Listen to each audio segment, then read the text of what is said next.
Olá, tudo bem com você? Eu vim aqui e eu quero te contar uma história.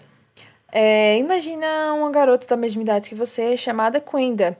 Pois então, os pais de Quenda foram fazer uma viagem em família e eles foram fazer essa viagem para a Fazenda Bantu e estavam percorrendo essa viagem a 80 quilômetros por hora e acabaram chegando na fazenda em 4 horas de viagem. Só que quando foram voltar para casa, eles voltaram com a velocidade de 64 quilômetros por hora. Mas se eles quisessem ter voltado por 40 quilômetros por hora e tivesse feito 8 horas, em relação ao caso das 64 quilômetros por hora, quanto tempo foi que durou esse regresso para casa? Então, falando assim até dá para ficar um pouco confuso, mas lembre-se sempre de fazer uma tabela. Mas a pergunta principal é: quanto tempo eles demoraram para chegar em casa seguindo a velocidade de 64 quilômetros por hora? Pode ser muito difícil, mas quando a gente transforma esses valores em tabela e se lembra de conceitos como proporcionalidade direta e inversa, a gente vê quão fácil é. Quando transformamos em tabelas e a gente vai observar os dados, percebemos que eles seguem a ideia da proporcionalidade inversa. Mas o que é essa proporcionalidade inversa?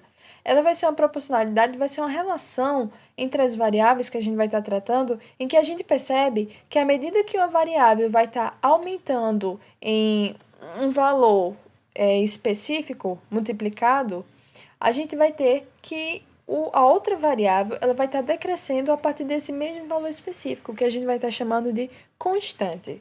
A partir disso, gente, a gente tem uma equação que rege toda e qualquer relação de proporcionalidade inversa, que seria x vezes y, sendo x e y variáveis quaisquer, e esse x vezes y vai ter que ser igual a uma constante, ou seja, nesse caso que a gente estiver considerando, mesmo que vá variando o valor tanto para x como para y, quando a gente vai multiplicando, vai dando o mesmo valor de constante.